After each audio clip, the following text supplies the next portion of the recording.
네, 잠깐 기도하겠습니다. 좋으신 아버지 하나님, 오늘도 우리가 주 앞에 또 말씀 앞에 우리가 모였습니다. 주께서 오늘 말씀을 나눌 때에 전하는 저나 듣는 우리 모두가 그리스도 안에서 성령 안에서 주의 말씀을 통해서 새로운 믿음의 눈을 갖게 하시고 주님의 원하심이 무엇인지 어디에 있는지를 깨닫고 믿음의 발걸음을 떼는 저희들 되게 하여 주시옵소서. 부족한 종을 세우셨습니다. 성령께서 도우시고 인도하시며 주장하여 주시고 원하오며 예수님 이름으로 기도합나이다. 아멘. 네, 골로새서 말씀을 계속 나누다가 참 하나님의 인도하심인지 오늘 가정의 달인데 마지막 주에 가정에 대한 말씀 본문이 오늘 말씀의 주제로 등장하게 되었습니다. 옛날에 아주 엄격하게 통치하던 그런 대통령이 통치하던 그런 나라가 있었습니다. 모든 것에 대해서 아주 엄격하게 먹는 것, 타는 것, 입는 것 아주 통제를 아주 철저하게 모든 일상을 통제하던 그런 대통령이 있었습니다. 권불 10년이라고 이제 그 대통령이 사망한 후에 후임자는 이래서는 안 되겠다. 모든 규제를 폐지하고 자유를 선포했습니다. 그래서 사람들이 얼마나 기분이 좋았겠습니까? 자유다, 자유.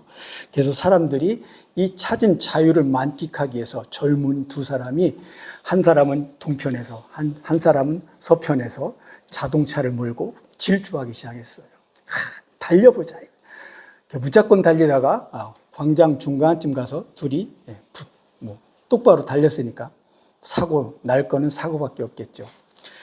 그래서 사고를 이제 경찰이 이제 수습을 하러 온 뒤에 그 사고를 목격한 사람들이 생각하기를 참 자유가 좋은 것 같았는데 사고의 결과를 보니까 참 이게 법이 없어졌다고 그래서 우리가 다 좋은 건 아니다 라는 아주 기본적인 상식적인 것을 깨닫게 됐습니다. 너희들 어떻게 그렇게 마음대로 사람도 있는데 그렇게 막 달렸냐. 그냥 자유를 만끽하고 싶어서 그랬습니다. 그렇게 됐다는 거죠. 그래서 이 사건을 통해 사람들이 이제 알게 된 것은 규제가 없을 때보다 오히려 교통법규 이런 것들을 잘 지킬 때가 진정한 자유고 자신도 보호하고 다른 사람도 보호할 수 있다는 것을 이제 알게 됐다는 그런 얘기가 있었습니다. 기본 원칙이 있어야 질서와 안전이 유지될 뿐만 아니라 자유가 줄어들지 않게 된다는 것을 깨닫게 되는 것이죠. 지금 우리가 사는 시대상을 보면 국민을 억압하던 이전 대통령이 죽은 이후의 그런 나라와 비슷한 모습이라고 말할도 과언이 아니라 생각이 됩니다. 많은 부정적인 그런 데이트 폭력 사건과 살인 사건과 사고를 통해서 알 수 있는 것들은 수많은 사람들이 자신들이 이전의 세대와는 다르게 행동할 자유가 있다는 그런 생각들이 팽배해 있는 것 같습니다. 그래서 오직 자기만 생각하는 거예요. 자기 옆에 있는 이웃은 생각하지 않는 거죠. 그러나 절제되지 않은 그런 자유로운 행동의 결과에 책임지고 싶지 않다면 오늘 바울이 성경 말씀을 통해서 제안하는 말씀에 우리가 귀를 기울여야만 하겠습니다. 오늘 본문 말씀을 통해서 그리스도인 가정의 모습에 대해서 생각해 보려고 합니다. 우리는 성도라는 신분으로 이 세상에서 살아가고 있습니다. 그러나 우리는 성도라는 신분이지만 또 세상에서 살기 때문에 세상적인 기준을 가지고 사람들을 이제 보게 되죠. 야, 누구는 행복하겠다. 참 누구는 팔자 좋구나. 이렇게 말하고 하죠. 그렇지만 겉으로 보이는 것만 가지고 남의 인생을 재단하기에는 세월이 너무 빠르고 오히려 남을 보기 전에 먼저 자신을 돌아보는 것이 마땅한 인생이라 하겠습니다. 그래서 사도 바울은 골로새서 처음 서두부터 계속 말한 게 무엇이냐면 교회는 그리스도의 몸이라는 것을 말했고 또 교회의 구성원들이 그리스도 안에서 하나라는 것을 말했습니다. 그리고 예수님은 보이지 않는 하나님의 형상이신데 모든 피조물보다 먼저 나신 분이라고 말하면서 십자가의 죽음을 통해서 하나님과 인간 사이에 화목을 이루신 예수님을 중심으로 그리스도를 믿는 우리가 구원자이심을 믿으면서 예수님을 구원자를 믿으면서 교회를 중심으로 우리가 기도하고 또 말씀을 나누고 전도하고 하는 그런 신앙생활을 해야 된다고 계속 교훈하고 있습니다. 그리고 오늘 본문을 통해서 남편과 아내, 또 부모와 자녀, 상전과 종들의 관계에 대해서 교훈하고 있습니다. 인간 관계야말로 우리의 영성이 올바른지 가늠할 수 있는 가장 좋은 시금석이 인간 관계인 것 같습니다. 창세기 우리가 3장을 보면 거기에 어떤 사건이 일어나고 있습니까? 선악과와 그 생명나무를 중심으로 이제 살던 그 여자와 남자, 여자가 먼저 선악과를 따먹고 자기와 함께 있는 남편에게도 주고 눈이 밝아지는 그런 사건이죠. 그런데 경상도 전라도 말인가요? 그런데 어찌까니 먹었는데, 먹기 전에는 몰랐는데 먹고 난 후에 눈이 밝아졌어요. 그래서 이전에는 알지 못하던 벗은 모습이 된 것을 알게 됐다는 거죠. 참 아이러니하죠. 먹방 한번 잘못했다가 선악과를 따먹기 전에는 하나님과 문제가 없었어요. 1절. 그런데 선악과를 먹고 난 후에는 아담이 자신의 벗었음을 알고 두려워하는 그런 마음이 생겼고, 그래서 동산나무 사이에 숨게 되는 그런 일이 있었습니다. 이것은 무엇을 말하냐? 단적으로 하나님과의 관계가 깨어진 모습을 그려주고 있습니다. 문제는 하나님과 사람 사이 관계가 깨어진 것으로 끝나면 거기서 문제가 끝나는 게 아니고, 하나님과 사람과의 관계가 깨어지면 사람과 사람 사이의 관계도 깨어질 수 있다는 것입니다. 이 말은 하나님과의 관계 단절은 곧 영적 죽음에 이르게 된다는 것입니다. 에베소 2장 1절 말씀을 보면 그는 허물과 죄로 죽었던 너희를 살리셨도다 라고 말씀하고 있는데요. 그것뿐만 아니라 영적으로 죽은 상태뿐만 아니라 하나님과의 관계가 깨지면서 도덕적 기준이 무너져 내리게 된다는 거죠. 로마서 1장 21절부터 32절 말씀 한번 보겠습니다. 한번 같이 읽어보시겠습니다. 하나님을 알되 하나님을 영화롭게도 아니하며 감사하지도 아니하고 오히려 그 생각이 허망하여지며 미련한 마음이 어두워졌나니 그러므로 하나님께서 그들을 마음의 정욕대로 더러움에 내버려 두사 그들의 몸을 서로 욕되게 하게 하셨으니 또한 그들이 마음에 하나님 두기를 싫어하며 하나님께서 그들을 그 상실한 마음대로 내버려 두사 합당하지 못한 일을 하게 하셨으니 그들이 이 같은 일을 행하는 자는 사형에 해당한다고 하나님께서 정하심을 알고도 자기들만 행할 뿐 아니라 또한 그런 일을 행하는 자들을 옳다 하느니라. 자기들만 하는 게 아니라 여자만 먹은 게 아니고 곁에 있는 남편에게도 주어서, 이것이 죄라는 것은 나로서만 끝나는 게 아니고 나와 내 주변에 모두를 끌어가는 그런 아주 부정적인 결과를 낳게 된다는 것이죠. 그런데 우리가 예수님의 은혜로 말미암아 구원에 이르게 되고 하나님과의 관계가 회복되어져서 이와 같은 모든 불의와 이런 악습들을 다 끊게 되었다는 것이죠. 그래서 사람들과의 관계도 회복되어지는 것입니다. 그러므로 관계의 회복은 굉장히 중요한 신앙의 결과물이라고 말할 수 있는 것입니다. 그래서 오늘 본문에서 관계 회복의 순서를 보면 부부관계, 부모자식관계, 그리고 종과 노사관계, 종과 상전, 노사관계를 다루고 있습니다. 순서를 보면 하나님이 가정을 얼마나 중요하게 여기시는지 알 수 있다는 것이죠. 가정은 최소 단위죠. 작은 교회죠. 성경은 가정을 하나님이 창조하신 최소의 그런 사회적 단위로 그리고 있는 것입니다. 창세기 2장 24절 말씀을 읽어보겠습니다. 시작. 이러므로 남자가 부모를 떠나 그의 아내와 합하여 둘이 한 몸을 이룰지로다 라고 말을 하고 있는데, 결혼과 가정의 시작을 알리는 말씀이죠. 이런 관점에서 성경은 가정을 하나님의 계획과 뜻 안에서 가장 중요한 위치에 두고 있다는 것입니다. 그런데 당시 골로새 교회의 거짓 선지자들이 일어나서 이런 가정 제도를 또 관계들을 무너뜨리려 했다는 것이죠. 거짓 선생들이 다른 사람들은 할 수 없는 어떤 특별한 영적 체험을 했다고 주장하는 무리들이 생겨나면서 이 그리스도 안에서 잘 연합해 나가던 관계들을 해집기 시작하는 것이죠. 오늘날 그리스도인 중에도 특별한 그런 어떤 영적 체험을 통해서 한 사람들이 자신은 특별 없는 그런 하나님의 자녀라고 성도라고 그렇게 생각하는 사람들이 있지만, 결코 그런 생각은 성경이 지지하는 생각이 아니라는 거죠. 골로새 교회의 거짓 선생들이 일어났던 것처럼 지금도 여전히 많은 이단들이 있습니다. 이단들의 특징은 뭐냐면 가정을 해친다는 것이죠. 가족끼리 고소하고 고발을 하게 해요. 물론 우리가 믿음의 길을 걷다 보면 하나님을 우선순위에 두고 가정을 그 다음 순위에 둘 때가 있습니다. 마태복음 10장 37절을 보겠습니다. 시작. 아버지나 어머니를 나보다 더 사랑하는 자는 내게 합당하지 아니하고 아들이나 딸을 나보다 더 사랑하는 자도 내게 합당하지 아니하며. 이 말씀을 선뜻 보면 뭐 가정이 중요하다면서 무슨 아버지나 딸을 또 중요하지, 가족을 중요하지 않게 여기라고 하시나? 그렇게 생각할 수 있지만 이 말씀은 가정이 중요하지 않다는 말씀이 아니고 오히려 이 말씀은 예수님을 따르는 제자들에게 예수님과 하나님을 최우선적으로 사랑하고 헌신해야 되는 것을 강조하고 있습니다. 그리고 오히려 예수님을 먼저 사랑하고 따르는 것은 다른 모든 사람들과의 관계를 올바로 정립하게 하는데 도움이 되게 하신다는 것이죠. 예수님을 최우선적으로 우리가 사랑함으로써 가족에 대한 사랑도 더 깊어지고 진실하게 된다는 거죠.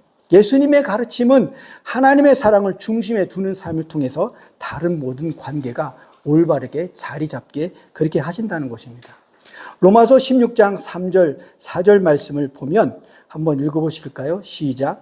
너희는 그리스도 예수 안에서 나의 동력자인 브리스가와 아굴라에게 문안하라. 그들은 내 목숨을 위하여 자기들의 목까지도 내놓았나니 나뿐 아니라 이방인의 모든 교회도 그들에게 감사합니다. 예. 이 바울이 브리스길라와 아굴라를 나의 동력자이라고 부르면서 자기 목숨을 내놓아서 내 목숨을 대신하여 준 자라고 그 부부의 믿음의 행실을 칭찬하고 있는데 삶의 우선순위를 이 하나님께 둔 믿음의 부부가 신약 성경이 기록된 이래 2000년 동안 계속 성경에서 그의 가정에 이 부부의 믿음이 칭찬되어지고 널리 알려지고 있다는 것은 우리가 가정에서 부부가 믿음으로 서는 것이 얼마나 중요한가를 우리에게 다시 한번 말해주고 있습니다. 그래서 제일 중요한 만남인 이 남편과 아내, 곧 부부의 관계는 모든 관계의 뿌리가 되는 것입니다. 결혼은 남녀가 다 사랑해서 결혼하시지 않습니까? 여기서 사랑하지 않아서 결혼하시는 분이 없는 줄로 믿습니다. 그런데 결혼한 뒤에도 뭐 뜻하지 않게 우리가 서로 상처를 주고 받을 때가 있죠. 왜 그런가? 뭐 다 아시겠지만 굳이 좀 이유를 물어보면 유치원의 부모 있죠. 유치원 선생님들. 유치원 선생님도 유치원에 오는 아이들을 돌보기 위해서는 뭐가 필요하면 라이센스가 필요해요. 면허가, 자격이 필요하다고요. 그래야 유치원 부모 자격증이 있어야 유치원에서 근무하고 자녀들을, 그 어린 아이들을 돌볼 수 있습니다. 그런데 우리가 사랑하는 남녀가 어떤 소정의 교육을 받고 라이센스를 따서 결혼한 사람이 누가 있겠습니까? 다 그냥 속된 말로 눈탱이 맞으면 좋으면 그래서 헤어지기 싫으면 결혼하는 것이죠. 그래서 그리고 또 결혼한 후에 또 어떻습니까? 우리가 뭐 면허를 따고 아이를 낳습니까? 또 그렇지는 않아요. 따지고 보면 무슨 말이냐면 모두 사랑을 모르는 무면허 상태에서 사랑을 하고 결혼을 하고 그렇게 된다는 거죠. 그래서 우리의 이기심으로 서로 상처를 결혼이라는 그 관계 안에서 주고받게 된다는 거예요. 그래서 예수님께서 내가 세 계명을 너에게 주느니 서로 사랑하라. 요한복음 말씀 한번 같이 읽어보시겠습니다. 시작. 세 계명을 너에게 주노니 서로 사랑하라. 내가 너희를 사랑한 것 같이 너희도 서로 사랑하라. 너희가 서로 사랑하면 이로써 모든 사람이 너희가 내 제자인 줄 알리라. 예수님은 사랑을 모르는 우리에게 너희들이 정말 나를 믿냐? 그러면 너희들 서로 사랑해야 돼 라고 말씀하시는 거예요.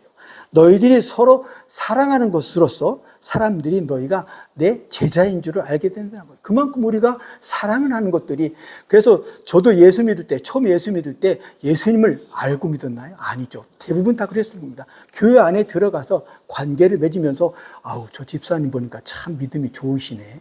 나도 저 집사님처럼 되고 싶다. 제 안에 그런 도전이 생기더라고요. 제가 처음에 장로교에서 신앙생활을 했는데 뭐 여기 안 계시니까 김재광 집사님, 황규화 집사님이라고 부부가 있었어요. 아시는 분들 계실 건데 그분들을 보니까 참 교회 열심이고 부부간에 서로 의도 좋고 그렇더라고요. 나도 저분들처럼 돼야 되겠어.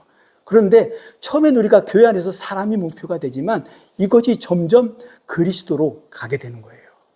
그래서 하나님은 대뜸 나를 믿어. 그럼 우리가 하나님을 보고 믿는 게 아니고 예수 믿는 사람을 보고 그들의 행실을 보고 내 신앙이 도전받고 그리스도를 알아가고 닮아가게 된다는 것입니다. 그래서 예수님의 사랑의 방식과 수준으로 우리가 서로를 올려가게 되는 것입니다. 주님께서 우리를 사랑하신 그 사랑을 본받아서 그리고 우리가 그 사랑을 힘입고 그 사랑을 의지하고 그 사랑의 능력으로 우리가 서로 사랑하게 되는 겁니다. 그게 부부 사이에 그 사이에 주님이 계셔야 진정한 아름다운 부부의 관계가 세워지게 되는 것입니다. 우리끼리는 불가능합니다. 중보자이신 예수님이 그리스도 안에 부부 안에 계셔야만 되는 것입니다. 그래서 우리를 사랑해 주신 그분의 사랑을 힘입을 때 우리가 진정한 사랑을 하게 되는 것입니다. 그래서 가장 먼저 나오는 교훈이 아내들아 남편에게 복종하라 이는 주 안에서 마땅하니라 라고 말씀하고 있는데 하나님이 말씀하시는 것은 가정에서 남편을 머리로 여기고 그에게 복종하고 아내의 역할을 감당하라는 것입니다. 좀 주의를 기울일 필요가 있는데요. 아내들아 남편들이 존중받을만 하면 복종하라고 그렇게 말씀하지 않으셨다는 거예요. 왜 복종할 만한 자격이 있는지 묻지도 말고 따지지도 말고 복종하라고 하셨을까요? 그것은 보이지 않는 하나님께 순종한다는 것은 나타나는 첫 번째 표현으로 눈에 보이는 남편에게 복종하라는 것입니다. 신앙은 막연하게 그냥 마음속에 있는 것이 아님을 저도 알고 여러분도 아시는 거죠. 구체적으로 드러나야 되는 것이죠. 남편을 존중하고 머리로 여겨서 하나님이 그에게 가정을 지도하는 역할을 맡긴 줄 인정하는 아내가 되라는 것입니다. 아내 되신 분들은 서툰 마음이 내키지 않을 수도 있어요. 혹 이 복종이라는 단어가 상대방을 무참히 무시하고 짓밟고 그래도 꼭 참고 있어야 된다는 거예요. 근데 이 복종이라는 말은 그런 의미가 아니라는 거죠. 성경에서는 남자나 여자는 하나님 앞에서 차등이 없는 하나라고 말씀하고 있는 것이죠. 갈라디아서 3장 28절 말씀을 한번 같이 읽어보시겠습니다. 시작. 너희는 유대인이나 헬라인이나 종이나 자유인이나 남자나 여자나 다 그리스도 예수 안에서 하나이니라. 복종하라는 말씀은 계급의 높낮이로 말하는 것이 아니라 기능적 그런 질서 때문에 그렇게 하라는 것입니다. 그래서 성경은 기능적 질서를 삼일체 하나님과의 관계를 통해서 우리에게 가르쳐 주시고 계신데요. 성자 하나님은 하나님 되심과 능력과 영광과 존귀에 있어서 성부 하나님과 하나도 차등이 없으신 분이세요. 성자 하나님은 아버지 하나님이 가지신 것을 똑같이 가지고 계십니다. 그런데 성자 하나님은 아버지 하나님께 온전히 순종하셨다는 거예요. 성령 하나님은 또 어떠십니까? 성령 하나님도 완전한 하나님이시죠. 그분은 성부와 성자와 똑같은 인격이시고 영광과 능력과 권능을 가지시고 모든 것에 있어서 하등 차별이 없으심에도 불구하고 성부와 성자를 높이시고 자기를 드러내지 않으셨다는 것입니다. 이처럼 하나님 안에 있는 독특한 질서처럼 남편과 아내 사이에서도 동등하고 아무 차별이 없다는 것입니다. 타락한 세상의 질서처럼 높낮이나 우열을 가려주는 그런 질서 때문에 복종하라라고 말씀하신 것이 아니라는 것입니다. 물론 아내가 남편보다 훌륭하고 월등하실 수 있습니다. 그러나 스스로 자기를 비우시고 성부를 높이셨던 그런 성자처럼 아내가 남편에게 복종하라고 성경은 가르칩니다. 그리고 성경은 남편들에게 또 뭐라고 합니까? 3장 19절 말씀을 한번 읽어보시겠습니다. 남편들이 아내를 사랑하며 괴롭게 하지 말라라고 이렇게 되어 있는데 남편들이 아내를 어떻게 대해야 하는가에 대해서 에베소서 말씀에 훨씬 자세하게 나와 있는데요. 에베소서 5장 25절 28절 말씀을 한번 같이 읽어보시겠습니다. 시작. 남편들아 아내 사랑하기를 그리스도께서 교회를 사랑하시고 그 교회를 위하여 자신을 주심같이 하라. 이는 곧 물로 씻어 말씀으로 깨끗하게 하사 거룩하게 하시고 자기 앞에 영광스러운 교회로 세우사 티나 주름 잡힌 것이나 이런 것들이 없이 거룩하고 흠이 없게 하려 하십니다. 이와 같이 남편들도 자기 자신과 같이 알지니 자기 아내를 사랑하는 자는 자기를 사랑하는 것이라. 바울은 남편들에게 아내를 깊이 사랑하고 존중하여 아내를 위해서 자기 자신을 희생할 준비가 되어 있는 그런 사랑을 실천할 것을 당부하고 있습니다. 이러한 사랑은 그리스도께서 교회를 사랑하신 것 같은 희생적이고 무조건적인 사랑이, 즉 장점은 살려주고 좀 단점은 좀 감싸주는 그런 사랑을 실천하라는 것입니다. 예수께서 자기의 몸을 교회를 위하여 내어주신 사랑처럼 그렇게 사랑하라고 했는데요. 그러므로 아내를 사랑하지 못하는 남편은 자기 자신도 사랑할 수 없는 그런 상태라고 할 수 있겠습니다. 바울이 여기서 사용한 사랑이란 표현은 필레오나 에로스나 이런 사랑이 아니라 아가파의 사랑, 무조건적인 사랑인 것입니다. 예수께서 교회를 사랑하시듯이 그렇게 아내를 사랑하라고 강조하는 것입니다. 두 번째 관계에서 자녀와 부부의 관계를 말씀하고 있는데요. 골로새서 3장 20절 21절 말씀을 제가 읽어드리겠습니다. 자녀들아 모든 일에 부모에게 순종하라. 이는 주 안에서 기쁘게 하는 것이라. 아비들아 너희 자녀를 노엽게 하지 말지니 낙심할까 함이라 라고 했는데요. 자녀들이 순종해서 주 안에서 부모의 기쁨이 되는 그런 아들과 딸, 모든 부모들이 바라고 원하는 모습들이죠. 그래서 부모로서 사랑하는 자녀들을 노엽게 하거나 낙심되게 하지 않는 부모가 되어야 된다는데, 이런 말씀을 보면 제 안에 걸림이 있어요. 제가 2016년인가요? 오종동에서 살 때인데, 그때 아내나 아들이나 딸 다 이제 아직 분가하기 전이니까 함께 살았는데, 저의 어떤 그런 가장으로서의 그런 행위에 대해서 많은 좀 불만과 그런 좀 억울함도 있었던 것 같습니다. 그래서 제가 그걸 눈치를 채고 결단했죠. 하나님 기도, 제가 어떻게 해야 되겠습니까? 좀 가정이 좀 분위기가 무거운데. 그래서 제가 편지를 썼습니다. 내용은 지금 다 기억이 안 나지만 하여튼 아내로서, 남편으로서 또 부모로서 내가 잘못한 것에 대해서 겸손히 내가 인정하고 회개합니다라고 그래서 아내, 아들, 딸 앞에 놓고 제가 무릎을 꿇고, 건너편에 무릎을 꿇고 용서를 구한 그런 적이 있습니다. 저도 자존심 있는 남자인데요. 절대 그런 거 생각조차도 하지 않던 사람입니다. 근데 그렇게 할 수 있던 것은 제 안에 계신 주님께서 이제 네가 한 번은 해야 되지 않겠냐. 그렇다고 네가 자존심이 완전히 구겨지는 것도 아니고 네 권위가 없어지는 것도 아니고, 그런데 그렇게 하는 게 좋겠다 해서 제가 순종했던 그런 마음이 있었습니다. 우리 김밥교회 성도님들은 대부분 자녀들이 다 장성해서 양육에 대한 말씀을 제가 권면하기보다는, 다만 원한다면 부모된 자들이 자녀 안에서 믿음의 신앙의 본을 잘 보여줄 수 있는 그런 것들만 남아있지 않겠나, 그런 생각이 듭니다. 그리고 오늘 본문은 이제 세 번째 관계로 종과 상전사에 있어서 죽게 하듯 하라고 말씀하고 있는데, 종은 과거에만 있던 것이 아니고 여전히 오늘날에도 노사 관계로 이렇게 있습니다.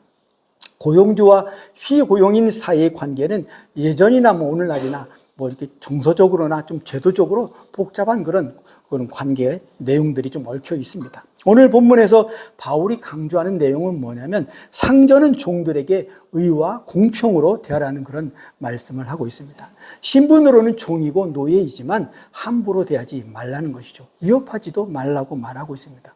바울은 에베소서에서 아주 또 자세하게 강조하고 있는데요. 에베소서 6장 5절 9절 말씀을 한번 읽어보겠습니다. 시작. 종들아 두려워하고 떨며 성실한 마음으로 육체의 상전에게 순종하기를 그리스도께 하듯 하라. 눈가리만 하여 사람을 기쁘게 하는 자처럼 하지 말고 그리스도의 종들처럼 마음으로 하나님의 뜻을 행하고 기쁜 마음으로 섬기기를 주께 하듯 하고 사람들에게 하듯 하지 말라. 이는 각 사람이 무슨 선을 행하든지 종이나 자유인이나 주께로부터 그대로 받은 줄을 알미라. 상전들아 너희도 그들에게 이와 같이 하고 위협을 그치라. 이는 그들과 너희의 상전이 하늘에 계시고 그에게는 사람을 외모로 취한 일이 없는 줄 너희가 알미라. 예. 제가 32살 나이에 직업을 바꿔서 정비사 생활을 하게 되었습니다. 32살에 자녀들, 아이들이 어리고 그런 때에 제가 그때가 제 언제 시절이었냐면 믿음의 이제 신앙의 시작을 한 막 가장 이제 좀 이 막 심지에 불이 올라오는 그런 시기였습니다. 그래서 정비 공장에서 기술을 배울 때도 점심 시간이 30분이었는데 15분 밥을 먹고 15분은 공구통에 넣었던 성경을 꺼내서 제가 이제 성경을 보는 그런 이제 좀 남들이 보는 눈이 있잖아요. 하여튼 그런 열심을 가지고 했는데 그 보는 눈들이 있더라고요. 저의 신앙의 그런 행적을 인정해주는 그런 말들을 제가 듣게 되었어요. 그래서 제가 아까도 말씀드렸듯이 믿음의 선진들을 보고 우리가 믿음의 그 뒤를 따라가듯이 제가 불신자들 앞에서 믿음의 행위를 올바로 할 때에 이것이 믿음의 아름다운 복음의 전도가 되는구나 라는 것들을 그때 알게 됐는데요. 제가 하여튼 그 정비 일을 하면서 낮에, 여름에는 더운 데서, 겨울은 추운 데서 이제 해야 되는 그런 일이었어요. 그래서 제가 모든 일을 감사로 하기로 결정을 했습니다. 그래서 감사로 이렇게 하면서 마당을 쓸 때도 이게 성심껏 남 눈치 보지 않고 남들 하든 대충 하든 말든 내가 할 몫은 내가 하는 그런 일들을 계속했을 때 위에 상사가 밀짚 모자를 쓰고 있는데 너를 보니까 하나님은 한국 사람 같아. 이런 말을 제가 들은 적이 있거든요. 이건 성령님이 아시기 때문에 제가 거짓말은 아니고요. 제가 이런 말씀을 왜 드리냐면 노사의 관계 가운데 내가 그리스도인이면서 그리스도인이기에 더 충실하게 할 때에 그리스도의 영광이 드러나는 거지, 내가 이거 챙길 거 다 챙겨가면서 알량하게 하면 그리스도께서 욕먹는 것을 또 제가 직장에서 또 다른 그리스도인의 모습을 보면서 제가 경험을 했기 때문에 이런 말씀을 드린 거거든요. 뭐냐면 노사의 관계, 이것은 예수님께서 했던 것을 보시면 잘 압니다. 예수님께서는 당신이 그 공생 기간 동안 세리나 창기들을 만났을 때에 하등 차등을 두지 않으셨고 똑같이 대하셨다는 것입니다. 그들에게 마음을 활짝 열고 그들을 받아들이셨다는 것이죠. 예수님의 시대나 바울이 사역하던 시대나 오늘이나 여전한 현상이 뭐냐면 누구나 다 상전이 될 수 없고 누구나 다 재벌이 될 수 없고 누구나 다 기업가가 될 수는 없는 것이죠. 그 당시에 종과 상전의 관계가 있었듯이 오늘도 여전히 노사 관계는 있는데, 그러나 바울이 강조하는 것은 종이냐 노예냐 상전이냐 이거의 문제가 아니고 바울이 강조하는 것은 종이나 상전이나 사회적 진위보다는 모든 일의 관계에 있어서 하나님의 뜻을 따르고 진심과 성실함 그리고 기쁨으로 행동하는 것이 더 중요하다는 것을 강조하고 있는 것입니다. 왜냐하면 성도들이 각자의 역할과 위치에서 하나님의 영광을 드러내야 하면서 살아가야 하는 대전제가 우리에 주어졌기 때문인 것입니다. 그래서 무슨 일을 하면서 사느냐도 중요하지만 더 중요한 것은 그 일을 어떻게 하면서 살아가느냐가 더 중요한 것입니다. 그래서 성경은 종이나 상전에게 어떻게 대하라고 말하고 있냐면 순종하고 성실함으로 하고 무슨 일인지 마음을 다해서 하고 상 받을 자답게 그렇게 의와 공평으로 행하라고 말하고 있는 것입니다. 어디에서요?